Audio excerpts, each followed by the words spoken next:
CTET important question की series में अगला वीडियो है, तो चलिए बिना किसी टाइम वेस्ट के देख लेते हैं कौन कौन से क्वेश्चन इंपॉर्टेंट क्वेश्चन है। देखिएगा इसको पूरा, ठीक है। निम्न में से कौन सा रचनात्मक आकलन में सम्मिलित नहीं किया जा सकता है। क्रिएटिव आकलन की बात की जा रही है, तो आपको बता दिया जाए कि एनेक्डोट एक ऐसा रिकॉर्ड है जो टीचर अपनी मर्जी से बनाता है और ये ट्रांसफरेबल नहीं होता है। कहने का मतलब यहाँ पर विद्यार्थी पढ़ रहा है, दूसरे स्कूल में उसका ट्रांसफर हो जाता है, तो उससे बोला जाएगा एनेक्डोट रिकॉर्ड दे दो, तो वो नहीं देगा, वो अपने पास रखता है। वो सभी बच्चों का एक ही एनेक्डोट रिकॉर्ड होता है, लेकिन हर एक बच्चे का पोर्टफोलियो होता है जो छात्र के हिसाब से बनाई जाती है, छात्र की भी सलाह ली जाती है उसमें, और ये ट्रांसफरेबल होता है। अगर बच्चा यहाँ पर पढ़ता है और इस स्कूल में जाता है तो यहाँ से ये जो आपका पोर्टफोलियो है वो ट्रांसफर हो जाएगा कि बच्चे की एक्टिविटी कैसा है, ग्रोथ कैसा है। लेकिन एनेक्डोट जो होता है वो ट्रांसफरेबल नहीं होता है, ये ट्रांसफरेबल होता है। क्षेत्र भ्रमण एक क्रिएटिव आकलन का बहुत अच्छा उपचार है, लेकिन अगर हम बात करें आपका सत्र परीक्षा, ये एकेडमिक आकलन का हो सकता है लेकिन क्रिएटिव का नहीं है। तो ऑप्शन नंबर जो सेकंड होगा वो राइट आंसर। पोचमपल्ली एक शहर है जहाँ के अधिकांश परिवार बुनाई का कार्य करते हैं और एक विशेष प्रकार का वस्त्र जिसे वह बुनते हैं पोचमपल्ली कहलाता है। यह शहर जहाँ सुंदर चमकदार रंगों की साड़ियाँ बनती हैं किस राज्य का भाग है, इसको बताइएगा। ये मोस्ट इंपॉर्टेंट है, पूछे जाते हैं ऐसे टर्म्स क्यों पूछे जाते हैं, ताकि ये डिजर्व करते हैं, क्योंकि ऐसे चीज़ों को आपको पता होना चाहिए, ठीक है, तभी तो आप दूसरों को बताओगे ना। पोचमपल्ली शहर ऐसा है, एक तेलंगाना का ऐसा शहर है जहाँ पर इस तरीके की साड़ियाँ बनती हैं। जाइएगा तो ज़रूर वहाँ पर जाइएगा, तो इससे आपका देखोगे कि वहाँ पर क्या बनता है, एक टूरिज्म बनता है, तो वहाँ पर एक रोजगार का साधन बनता है, इसलिए इस चीज़ों को भी पढ़ाया जाता है, ठीक है। तो ये याद रखिएगा। तेलंगाना ये टूट करके आंध्र प्रदेश से कब अलग हुआ था, 2014 में हुआ था या 2012 में हुआ था या 2002 में हुआ था, आप कमेंट बॉक्स में फटाफट छाप दीजिए।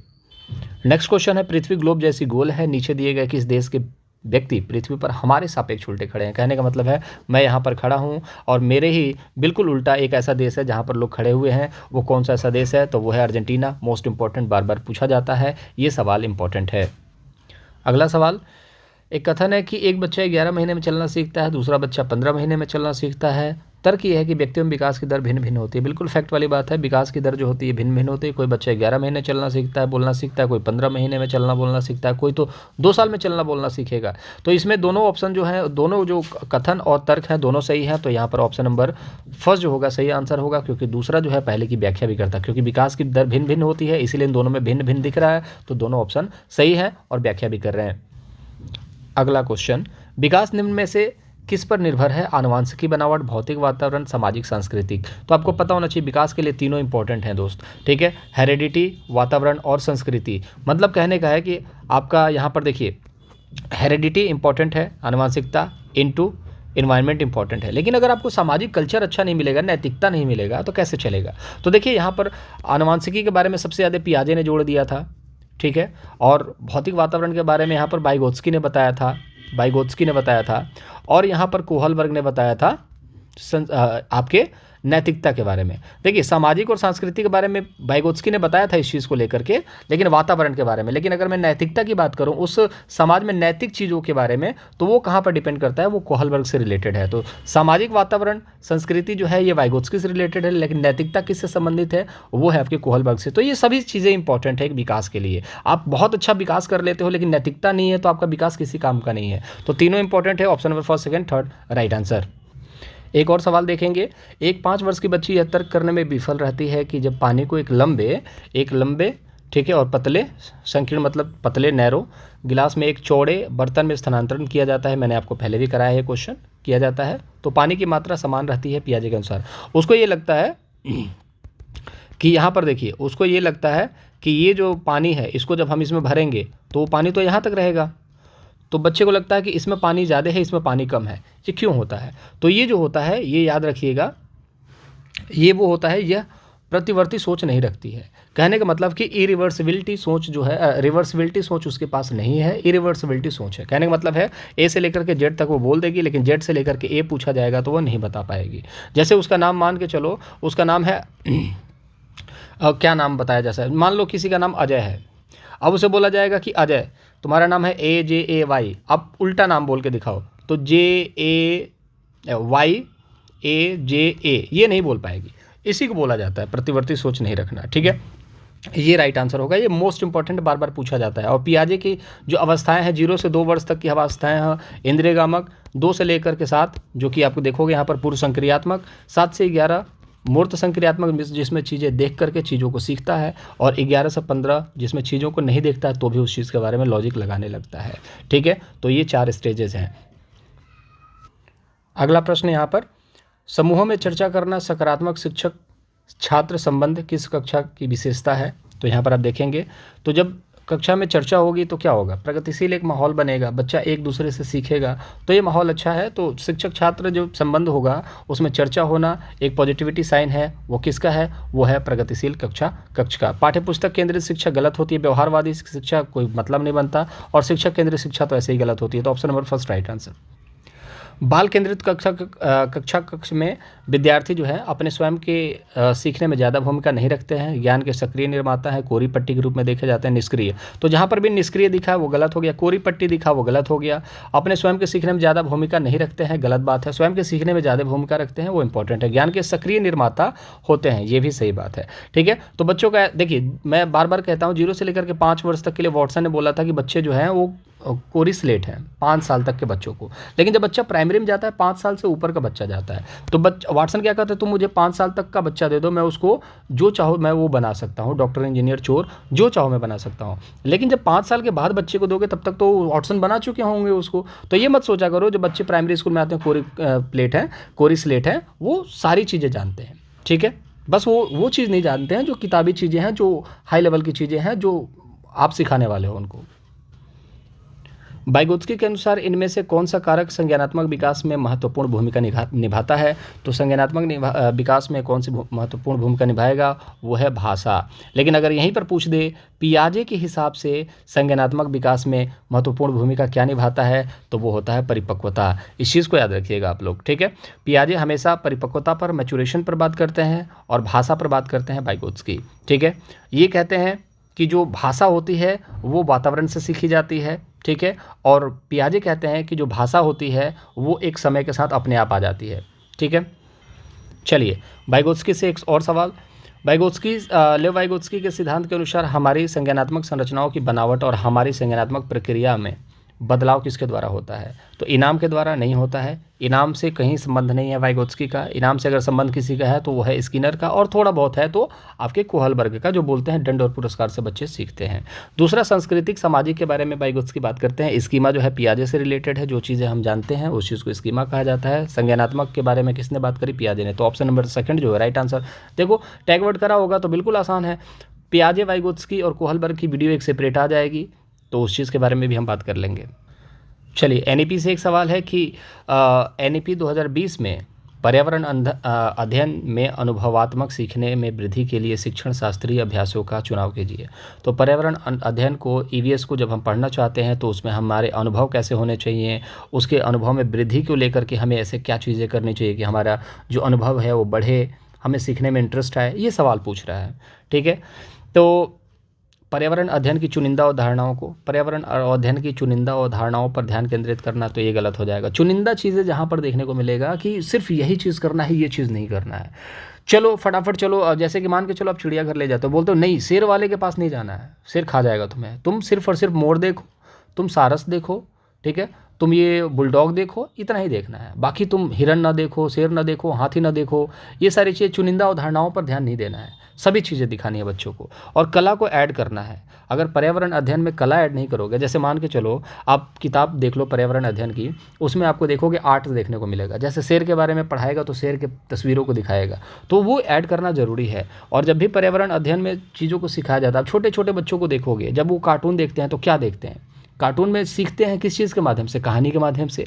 तो पर्यावरण अध्ययन में कहानी के माध्यम से बच्चों को शिक्षा देनी चाहिए। जैसे आपने देखा होगा कि बंडूरा के बारे में पढ़ा होगा, बंडूरा ने बच्चों को कहानी सुनाई, और जैसा कहानी में किया गया उसी तरीके से बच्चे करते हैं। तो इम्पॉर्टेंट ये है कि कहानी के द्वारा बच्चों को सिखाई जाए, इम्पॉर्टेंट ये है कि कला को भी पर्यावरण में ऐड किया जाए, ये दोनों इंपॉर्टेंट है। ठीक है, तो ऑप्शन नंबर सेकेंड और थर्ड दोनों सही है, तो ऑप्शन नंबर 4 इस वजह से सही होगा। ये सवाल बच्चे पता नहीं क्यों गलत कर रहे हैं। कितने राज्य केंद्र शासित प्रदेश हैं? रीज़न ये हो सकता है कि आपका कहीं ना कहीं ये बदलते रहते हैं, इस वजह से बच्चों को नॉलेज ना हो, ठीक है। और हो सकता है 10th-12th में जब पढ़ा होगा बच्चा तभी उसको पता होगा, उसके बाद तो कभी पूछा नहीं गया ये चीज़, लेकिन अब पूछेगा। तो राज्य कितने हैं, और यहाँ पर देखिए लिखा है क्रमशः, तो पहले क्रमशः में आता है जो उसके आगे, फिर उसके आगे। तो पहले राज्य के बारे में, तो राज्य कितने हैं 28, ठीक है। और केंद्र शासित प्रदेश कितने हैं, वो है 8। तो इसको याद रखेंगे। एक और अच्छा सवाल है, आसान सवाल है। एक शिक्षक को अपने विद्यार्थियों को किसी प्रश्न का उत्तर देने के लिए सहज अनुमान लगाने के लिए क्या करना चाहिए। जैसे कि मान के चलो मैंने आपको खड़ा करा और मैंने आपसे बोला कि चलो इस सवाल का जवाब दो कि भारत में कितने राज्य हैं, ठीक है, भारत में कितने राज्य हैं। फिर आपने बोला कि सर 29 राज्य हैं। मैंने कहा 29 राज्य हैं, देखो देखो कोई कम तो नहीं हुआ है। तो मैंने क्या किया, मैं अनुमान लगाने की बात कर रहा हूँ कि अनुमान लगाने से क्या फ़ायदा होगा, और उत्तर देने के लिए एक सहज अनुमान लगाने के लिए मैंने आपको बोला। तो मैंने क्या किया, ताकि आप उत्तर को दे सके, मतलब मैंने आपको प्रोत्साहित किया। तो आपने बोला 29, कम तो सर बोल रहे हैं, कम मतलब कि 28 होगा। सर 28, बिल्कुल सही जवाब, बहुत बढ़िया, शाबाश, बैठ जाओ। तो ये क्यों, कैसे हुआ ये सारी चीज़ें, ये इसलिए हुआ क्योंकि मैंने आपको प्रोत्साहित। बेवकूफ़, तुमको समझ में नहीं आता, 29 होते हैं, तुम पढ़ना नहीं जानते हो, तुम बाहर निकल जाओ, मुर्गा बनो जा करके। इस तरीके के शब्दों का इस्तेमाल नहीं करना है, ऐसे बच्चा डिमोटिवेट होगा, ठीक है। और आपने अगर बता दिया कि एक कम होगा 28, तो वो कभी भी नहीं भूलेगा और उसको याद रहेगा ये चीज़। तो प्रोत्साहित करना है बच्चों को, तो प्रोत्साहित इंपॉर्टेंट है, अनदेखा नहीं करना है कि रहने दो, तुमसे नहीं होगा बेटा। दंडित करना, अवरोध उत्पन्न करना, ये तो निगेटिव होता है। एक नया सवाल है, समावेशन क्या होता है, मतलब समावेशी शिक्षा की अगर हम बात करें तो सभी बच्चे जब बैठते हैं उसको समावेशन कहते हैं। तो सभी विद्यार्थियों को उसकी सामाजिक पहचान से निरपेक्ष, मतलब कि उन सामाजिक पहचान को छोड़ करके उनको अपनाना। बिल्कुल सही बात है, तुम हिंदू हो, मुस्लिम हो, तुम किस कास्ट के हो, इससे फ़र्क नहीं पड़ता है। आप आओ हमारी कक्षा में बैठो, सभी हमारे लिए एक समान हो, ये इंपॉर्टेंट है। अलगाव पैदा करने वाली बाधाओं को अनदेखा कर देना, ठीक है। तो अलगाव पैदा करने वाली जो बाधाएं हैं उनको देखना है भैया। जैसे कि मान के चलो आपको हिंदू मुस्लिम में चीज़ों को बांटा जा रहा है, तो उसको आप टीचर होके आप देखोगे कि हिंदू जो है मुस्लिम को गाली दे रहा है, मुस्लिम जो है हिंदू को गाली दे रहा है, एक दूसरे का कॉलर पकड़े हुए हैं, ठीक है। और टीचर जो है कह रहा है कि छोड़ो यार, हम क्या इसमें बोलें, ठीक है। तो ये तो गलत है ना, ठीक है। चलिए, तो ये गलत हो जाएगा। भेदभाव को बढ़ावा देना और भेदों के प्रति असहिष्णुता रखना, तो भेदभाव को बढ़ावा नहीं देना है, ये भी गलत हो गया। भागीदारी और जुड़ाव, असमान अवसर, असमान अवसर नहीं होता है, सभी को समान अवसर देना है। तो अवसर यहाँ पर देखने को मिलेगा, बच्चे कहेंगे अवसर सर, अवसर, टैग वर्ड मिल गया, सही आंसर, गलत आंसर है दोस्त, क्योंकि सामने देखो ना, निगेटिव है, असमान है, समान अवसर देना है। अब समान अवसर देखिए, पॉजिटिव मिला और निगेटिव मिला, तो निगेटिव वाला जो है हावी हो जाएगा पॉजिटिव पर, इस चीज़ को याद रखिएगा। थोड़ा सा निगेटिव वाला ताकतवर है, जल्दी आसानी से मरता नहीं है, ठीक है, इसके नाभि में ही तीर मारना पड़ता है, ठीक है। तो ये याद रखिएगा। तो ऑप्शन नंबर 4 तो ऐसे ही गलत हो गया, तो पहला ऑप्शन जो होगा वो सही है। चलिए एक सवाल और देखेंगे, इनमें से कौन सामाजिक संस्कृति वातावरण का उदाहरण है। तो जल है, जंगल है, स्मारक है, समुदाय। तो समुदाय जो है सांस्कृति और सामाजिक से रिलेटेड है, तो इस चीज़ को याद रखेंगे। और चैनल को अभी तक सब्सक्राइब नहीं करा तो नीचे लाल बटन दबा सब्सक्राइब कर दीजिएगा। अगर कंटेंट से आपको मदद मिलती हो, अगर आपको लग रहा है कि सीटेट आराम से निकल जाएगा आपके कंटेंट को पढ़ने से, तो गुरुदक्षिणा ग्रुप में सब्सक्राइब कर लीजिएगा। वीडियो को लाइक करके दोस्तों के साथ शेयर कर दीजिएगा। इच्छा आपकी है, बाकी कुछ पूछना है तो कमेंट बॉक्स में पूछिएगा, मैं सभी का जवाब देता हूँ। चलिए नेक्स्ट क्वेश्चन देखते हैं। नया सवाल ये है कि ईवीएस में गृह अधिविन्यास का उद्देश्य क्या है। मतलब कि घर पे आपको असाइनमेंट मिलता है करने के लिए, होमवर्क जिसको हम लोग HW कहते हैं, एक CW था, बहुत पकाते थे लोग CW दे करके, ठीक है। जब आपको पढ़ाने का मन ना हो तो CW दे दो, क्लास वर्क दे दो, ठीक है। और बच्चे खेल ना सके उसके लिए HW दे दो। तो इसका क्या मतलब था, ईवीएस में अगर गृह अधिन्यास दिया जाता है तो क्यों दिया जाता है, घर का होमवर्क दिया जाता है क्यों दिया जाता है। इससे पुनरावृत्ति में सुदृढ़ीकरण, सुदृढ़ीकरण मतलब कि गलत हो जाएगा, इस चीज़ को याद रखें। पुनरावृत्ति ये भी गलत हो जाएगा, बार बार अभ्यास कराना, बार बार चीज़ों को करवाना बच्चों से, बच्चे निगेटिव हो जाएंगे। घर पर समय का सदुपयोग, इतना सदुपयोग बच्चों से मत करवाओ भैया, पढ़ा करके।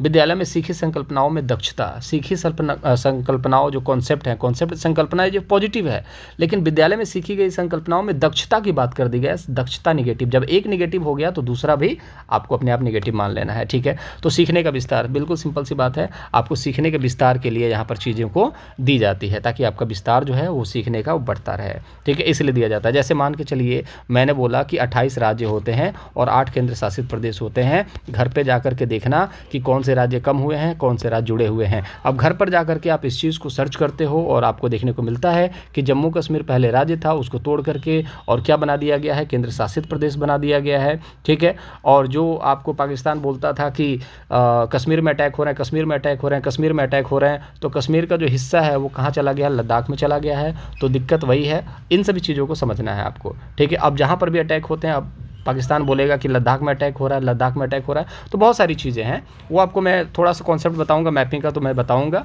बाकी इसलिए आपको दिया जाता है ये, ताकि चीज़ों को आप थोड़ा सा एनालाइज कर सकें और अपने ज्ञान को बढ़ा सकें। मधुमक्खी से जो सवाल पूछा जाता है यहाँ पर, एक अच्छा सवाल है कि बिहार राज्य के लोग मधुमक्खी पालन की प्रक्रिया का सर्वोत्तम समय कौन सा होता है। तो बिहार राज्य के लोग हैं मधुमक्खी पालन करते हैं, तो कौन सा समय ऐसा है, तो वो आपका जो अक्टूबर से दिसंबर का महीना है, ये इंपॉर्टेंट है, इसको याद रखिएगा। ठीक है, एक सवाल यहाँ पर बनेगा कि नीचे दिए गए हमारे देश के किस राज्य केंद्र शासित प्रदेश के अधिकांश सामान्य लोगों को नारियल वाली टेपिकोआ किसी भी करी के साथ उबला हुआ खाना सबसे अच्छा लगता है। तो नारियल और टेपिकोआ जहाँ पर देखने को मिल जाए, नारियल सबसे ज़्यादा कहाँ पर होता है, केरल में, और केरल और टेपिकोआ केरल, साबूदाना भी इसको बोला जाता है, इस चीज़ को याद रखिएगा। केरल का जो नृत्य है वो कौन सा है, वो है कथकली, इसको याद रखिएगा, मोस्ट इंपॉर्टेंट है, परीक्षा बार बार पूछती है। तमिलनाडु का नृत्य है भरतनाट्यम, इसको भी याद रखिएगा। ठीक है, इडली सांभर कहाँ खाया जाता है, आप बताइएगा फटाफट। इडली सांभर तमिलनाडु में देखने को मिलता है, खाने को मिलता है। गोवा में आप देखोगे तो नारियल के तेल में, ठीक है, नारियल के तेल में मछली, जहाँ नारियल के तेल में मछली देखने को मिल जाए वो हो जाएगा गोवा, और जहाँ पर आपको सरसों के तेल में मछली देखने को मिल जाए वो हो जाता है आपका जम्मू एंड कश्मीर। और जम्मू एंड कश्मीर राज्य नहीं है, ये है आपका केंद्र शासित प्रदेश। ठीक है, आंध्र प्रदेश का नृत्य जो है वो कुचिपुड़ी, इसको याद रखिएगा, कुचिपुड़ी इंपॉर्टेंट है, यहाँ से प्रश्न बनता है। रेगिस्तानी ओक के बारे में सवाल बनते हैं। पहला यहाँ पर देखेंगे कि अर्जेंटीना में लोग हमारे सापेक्ष बिल्कुल उल्टे होते हैं। राजस्थान में घूमर नृत्य है और खेजड़ी वृक्ष के बारे में। ठीक है, और झाड़ियों से अपना घर और सफ़ेद मिट्टी से अपना घर को पुतैया करवाते हैं राजस्थान में। ठीक है, गर्मी का माहौल होता है, इस चीज़ को याद रखिएगा। इस तरीके के सवाल बनते हैं। ऑस्ट्रेलिया जो है रेगिस्तान ओक के लिए फेमस है, इस चीज़ को याद रखिएगा। अल्बरूनी जो है वो कहाँ का था, अल्बरूनी एक, ठीक है, अल्बरूनी इसके बारे में पूछ दिया जाता है। अल्बरूनी ये कहाँ का था, उज्बेकिस्तान। ठीक है, तो इसको याद रखिएगा। लेकिन इस सवाल का जो जवाब होगा दोस्त वो क्या होगा, रेगिस्तान ओक ऑस्ट्रेलिया। एक सवाल यहाँ पर आएगा कि अवधारणाओं का विकास मुख्य रूप से किसका हिस्सा है। तो अवधारणा मतलब कि आइडिया की बात करें, कॉन्सेप्ट की बात करें थोड़ी सी, तो आपके दिमाग में कोई आइडिया आता है तो ये किस चीज़ का हिस्सा है, सामाजिक हिस्सा है। समाज से आइडिया आता है, नहीं, बुद्धि से आता है। शरीर से भी नहीं आता है, संवेग से भी नहीं आता। बुद्धि अगर आपके पास है तभी आपके पास आइडियाज़ होंगे, बुद्धि नहीं है तो आइडियाज़ नहीं होंगे। विकास जो है कभी न समाप्त होने वाली प्रक्रिया है। यह विचार किससे संबंधित है, तो वो निरंतरता से संबंधित है। विकास जो है वो हमेशा धीरे धीरे ग्रेजुअल प्रोसेस है, धीरे धीरे आगे बढ़ती है। और याद रखिएगा विकास जो है बार बार परीक्षाओं में इससे सवाल बनते हैं, तो इसको आप कंठस्थ कीजिएगा। विकास से सवाल पूछेगा ही, विकास से और वृद्धि से सवाल बनते हैं। बाकी जितने भी वीडियोज़ हम आपको कराए गए हैं उसकी वीडियो की प्लेलिस्ट डिस्क्रिप्शन बॉक्स में है, देख लीजिएगा जा करके। उससे आपके सवाल फंसेंगे और निश्चित तौर पे आप परीक्षाओं को पास करेंगे जब इन सारी वीडियोज़ को आप देख लेंगे। एक सवाल मैंने कल भी कराया था, संसार की 5वीं भारत की पहली महिला जिसने माउंट एवरेस्ट की चोटी पर कदम रखा वो कौन है, तो वो हैं आपकी बछेंद्री पाल, इसको याद रखिएगा। और 12 वर्ष की उम्र में ही जब ये पिकनिक पर गई थी तो भी ये एक अच्छा खासा 3,500-4 हज़ार का एक पर्वत था जहाँ पर इन्होंने चढ़ाई कंप्लीट कर दी थी। ठीक है, तो अब बोलने वाली बात है कि पिकनिक पे ये बिल्कुल प्लानिंग से होती है, ऐसा नहीं है कि फिल्म है और चले गए, प्लानिंग से ही होती है। बट ये है कि 12 साल की उम्र में इतनी 3,500 से 4,000 फीट की ऊंचाई पर इन्होंने ये गई थी। ठीक है, मीटर की ऊंचाई पे। सुनीता विलियम्स ये लगभग 350 किलोमीटर ऊपर स्पेस में चली गई थी। कड़म महेश्वरी पदक जीतने वाली भारत की महिला हैं। ठीक है, संतोष यादव जो हैं इसके बारे में बताइएगा। संतोष यादव मोस्ट इम्पॉर्टेंट, पर आप देखेंगे कि संतोष यादव ये भी माउंट एवरेस्ट पर चढ़ी हैं। ठीक है, ये 2 बार माउंट एवरेस्ट पर चढ़ी हैं, लेकिन ये 1992 में चढ़ी हैं और इनसे पहले बछेंद्री पाल चढ़ चुकी है, तो ये पहली महिला हैं। एक और अच्छा सवाल, निम्न में से किस आवृत्ति मूल्यांकन ईवीएस के सिखाने के लिए उपयुक्त है। तो कौन सी ऐसी आवृत्ति, मतलब किस क्रम में बच्चों को ईवीएस सिखाई जानी चाहिए और मूल्यांकन की जानी चाहिए। तो प्रतिदिन सिखाओ और प्रतिदिन मूल्यांकन करो भाई, ये चीज़ होना चाहिए। ठीक है, पत्थरों के बीच अपना घोंसला कौन सी पक्षी है जो बनाती है? तो पत्थरों के बीच जो अपना घोंसला बनाती है उसको कलचिड़ी या फिर इंडियन रोबिन कहा जाता है। बारबेत पक्षी जिसको बोला जाता है, जिसको हम बसंत गौरी कहते हैं, जो कि पेड़ के तने में अपना घोंसला बनाती है। सनबर्ड जिसको शकरखोरा कहते हैं, ये झाड़ियों में, छोटी छोटी झाड़ियों में अपना घोंसला बनाती है। दर्जी चिड़िया अपने नुकीले चोंचों से पत्ते को सिल देती है। एक वीवर पक्षी होता है जो कि क्या करता है, आप मादा जो वीवर होता है वो घोंसले को बनाता है, नर वीवर आकर के उसको देखती है, पसंद करती है, फिर अंडे देती है। ठीक है, तो कुल मिलाकर जितने भी आपके यहाँ पर क्वेश्चन थे पक्षियों से रिलेटेड वो भी मैंने आपको बता दिए। कोयल से भी यहाँ पर सवाल पूछा जाता है, वो कौवे के घोंसले में अपने अंडे को रख देती है और कोयल जो है उसकी देखभाल करता है। कौवा जो है सबसे ऊंचा डाल पर अपना घोंसला बनाता है। गिद्ध के बारे में बात करें तो इंसानों से 4 गुना तेज़ी से ज़्यादा देख सकता है। तीसरी बात अगर हम बात करें, उल्लू जो है अपना गर्दन जो है पूरी तरीके से घुमा लेता है 360 में। मैना जो है झटके से अपना गर्दन को घुमा देती है। ये कुछ टर्म्स हैं।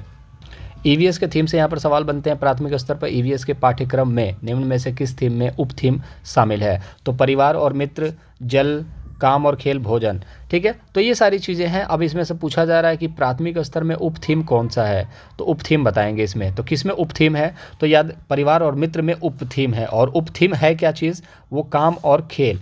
ये है क्या? नहीं, आगे देखते हैं। बिल्कुल, यहाँ पर परिवार और मित्र, आपसी संबंध इसका उपथीम है। काम और खेल ये भी उपथीम है। लेकिन यहाँ पर आप देखेंगे जानवर ये भी उपथीम है और पौधा ये भी उपथीम है। तो पूछ क्या दिया जाता है? थीम का एक थीम, उसको उपथीम कहा जाता है। परिवार और मित्र आपस में सगे संबंधी हैं। काम और खेल दोनों मतलब खेलते कूदते हैं एक दूसरे से मिलकर के।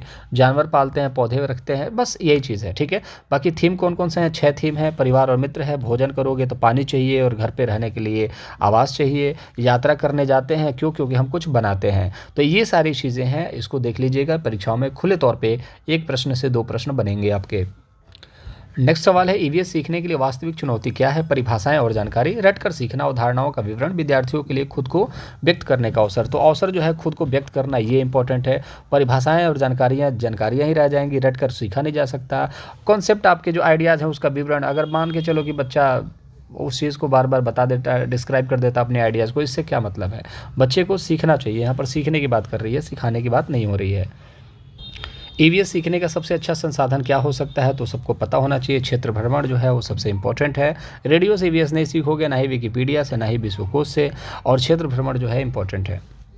एक सवाल यहाँ पर देखेंगे कि बैठने की व्यवस्था में लचीलापन अधिगमकर्ताओं का समूह में कार्य करना किस कक्ष की विशेषता है? तो जैसे कि बैठने की व्यवस्था क्या है कि जो जहाँ बैठना चाहता है क्लास में बैठ सकता है। इससे क्या होगा? इससे व्यवहारवादी का कहीं कनेक्शन नहीं है, समाजवादी संरचना है। कोई भी बच्चा, जैसे मैं किसी बच्चे के बगल में जाके बैठना चाहता हूँ तो वो बोलेगा ठीक है भाई बैठ जाओ। ऐसा नहीं है कि नहीं तू यहाँ नहीं बैठेगा, तेरे शरीर से बदबू आती है, तू हट जाए यहाँ पे। ठीक है, तो इस तरीके की बातें नहीं करना है, नहीं तो फिर वहाँ समाज नहीं बनेगा। एक दूसरे के अंदर जो है वो द्वेष भावना होगी, तो क्लास का माहौल ख़राब होगा। ठीक है, तो बच्चे एक दूसरे के साथ सीखेंगे नहीं, चिढ़ेंगे। तो ये याद रखिएगा। शिक्षक केंद्रीय कुछ है नहीं पाठ्य पुस्तक, ये तो नेगेटिव है। एनसीएफ बल किस पर देता है? तो वो किस पर बल देता है? करके सीखना, शिक्षा बिना बोझ के, बहुभाषावाद। सभी आंसर राइट होगा। एक यहाँ पर मातृभाषा से सवाल है। यहाँ पर भाषाओं के अधिगम के बारे में कौन सी बात सही नहीं है? जैसे कि आप कोई भाषा सीखना चाहते हैं तो उसके बारे में क्या बात सही नहीं है? तो मातृभाषा के बारे में अगर हम बात करें तो मातृभाषा बेहतर संज्ञानात्मक वृद्धि में मदद करती है। सही बात है। अगर आप अपनी मातृभाषा में चीज़ों को सीखेंगे तो चीज़ें समझ में आती हैं। मातृभाषा दूसरी भाषाओं के अधिगम को बाधित करती है। तो जहाँ पर भी एक भाषा दूसरे भाषा को बाधित करने वाली बात होगी तो वो भाषाओं के बारे में अधिगम से रिलेटेड जो होगा वो निगेटिव होगा। तो ये वाला जो होगा आपका निगेटिव होगा, क्योंकि भाषाओं की अधिगम मतलब भाषा सीखना चाहते हो आप, तो कोई भाषा दूसरे भाषा को बाधित नहीं करती है। और जहाँ पर भी यहाँ पर नहीं का ऑप्शन है और ये बाधित करती है तो ऑप्शन नंबर 2 हो जाएगा। ठीक है, कोई भाषा नहीं करती। यहाँ पर देखें कौन सा कीट जो है सामाजिक प्राणी नहीं है? तो मधुमक्खी है, दीमक है, चींटी है। भृंग जो है वो सामाजिक प्राणी नहीं है। तो कुछ आज के इंपॉर्टेंट थे। बहुत सारे क्वेश्चन जो ऐसे होंगे जो आपको देखने को मिलेंगे कि रिपीटेड हैं, लेकिन इससे फ़ायदा ये होता है कि जितने क्वेश्चंस आपने पढ़े हैं दोबारा से रिवाइज हो जाते हैं और यही सारे क्वेश्चंस बार बार परीक्षाओं में पूछेंगे। जब क्वेश्चन आप देखोगे, जब आपने एक बार पढ़ा होगा तो आप देखोगे बिना दिमाग लगाए भी उस क्वेश्चन के आंसर तक आप पहुँच रहे होंगे। तो जैसे ही सीटेट के आप जब परीक्षाओं को दोगे, सीटेट का जब परीक्षा दोगे, जब जैसे ही ये क्वेश्चन आपके सामने आएंगे आप तुरंत टिक मारोगे। तो ये फ़ायदे हैं इन सेट को लगाने का। पूरा सेट लगाइए। मैं बार बार आपको चैनल को सब्सक्राइब करने के लिए इसलिए नहीं बोलता, आपका टाइम वेस्ट होगा, लेकिन बस ये अब सारे क्वेश्चंस खत्म हो चुके हैं। आप प्रैक्टिस करते रहिए। टेलीग्राम पर PDF मिल जाएगा और लाइक का बटन दबा दीजिएगा। वीडियो अच्छा लगा होगा तो दोस्तों के साथ शेयर कीजिएगा। अगर आप चाहते हैं कि वो भी सीख सकें, कमेंट बॉक्स में कुछ पूछना तो पूछ लीजिएगा। और वीडियो अच्छा लगने से अगर आपको गुरु दक्षिणा देने का मन हो तो चैनल को सब्सक्राइब कर लीजिएगा। नीचे लाल बटन दिया हुआ है। ठीक है, टेक योरसेल्फ, अपना ख्याल रखें। Bye bye.